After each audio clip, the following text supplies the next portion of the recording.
Alright guys, so this is a PC that everyone and their mother should have. So if you have 1300 bucks for a gaming PC and you want to have the absolute best performance, I guess this is the highest end CPU GPU combo that makes sense for a person who's on a budget. So please help me out, press on that like button, subscribe. That really makes a lot of difference in the algorithm and to the channel. If you are interested into this PC build guide, check out the links in the description. And without wasting any more time, we are looking at a really interesting PC benchmarks. First up, we got Alan Wake 2 and ultra settings 1440p. You can get 60 frames per second at 4K with some DLSS enabled. You'll get 60 FPS, ultra settings 2. Next up, we got Starfield, and these are one of the most demanding games out there right now because they are really bad ports and they require really intensive PCU ports. Yeah, we're looking at ultra settings 1440p2 and we are getting 60 FPS with ray tracing enabled. Next up, we got Call of Duty Warzone 3, the brand new one, and it's a really well optimized game, and we're looking at around, I believe,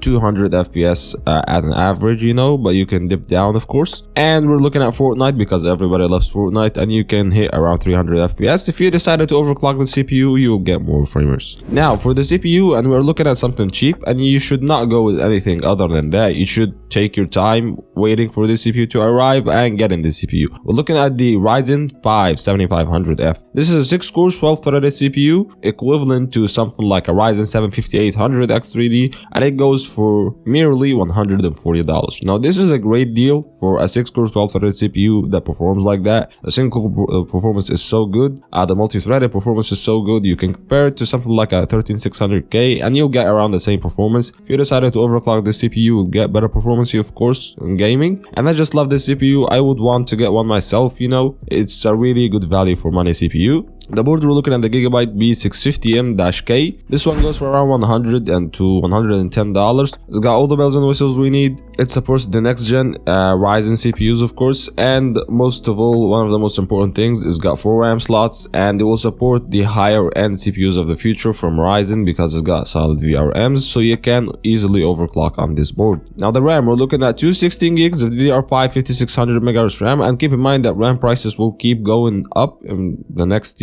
couple of months. I don't know why. It's something that has to do with the stock and the pricing of the manufacturing of RAM itself, but 32 gigs gets the job done for around 75 bucks, and 5600 MHz seems to be a decent amount of frequency. But if you are willing to overclock this PC, get 6000 MHz RAM and try to do some RAM timings modification, but I'm not a big fan of that because I really don't have that much knowledge. As for the SSD, we're looking at 1TB M.2 NVMe SSD, and if you are tight within the budget, you can go with something like PCIe 3 Gen 3 SSD. The difference between Gen 3 and Gen 4 is obvious, but it's worth sacrificing for if you really want to get that $1,300 PC build. The GPU, we're looking at the RTX 4070 Ti, and you can get it from Newegg for around 74 bucks, actually 740 bucks I mean, and you can get it on Amazon for around $760. So it depends on where you want to get it from, but the 4070 Ti really speaks for itself, even comparable to the RTX 4070 Ti Super. This GPU supposedly will be for higher price than the 4070 Ti. It's around 10 to 20%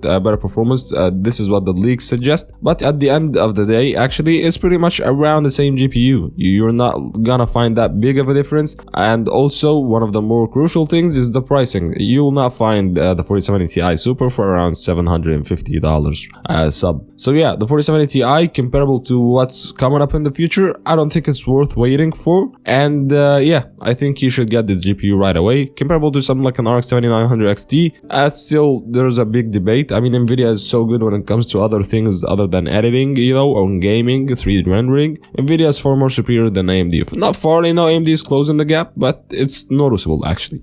The case, we're looking at the BitPhoenix Nova Mesh, and this is a $1,300 PC, so we should cheap out on a case. And this case got good cable management, got good size to it, and it looks really good for a black case. And the power supply, we're looking at the EVGA, either 750 watt bronze rated, or you can get the 700 watt gold rated power supply fully modular. It depends on really what your liking should be. And yeah, that's been it. If you like the video, press on that like button, check out the links in the description, and please subscribe if you want to see more videos of that kind. I'll see you in the next one. Peace.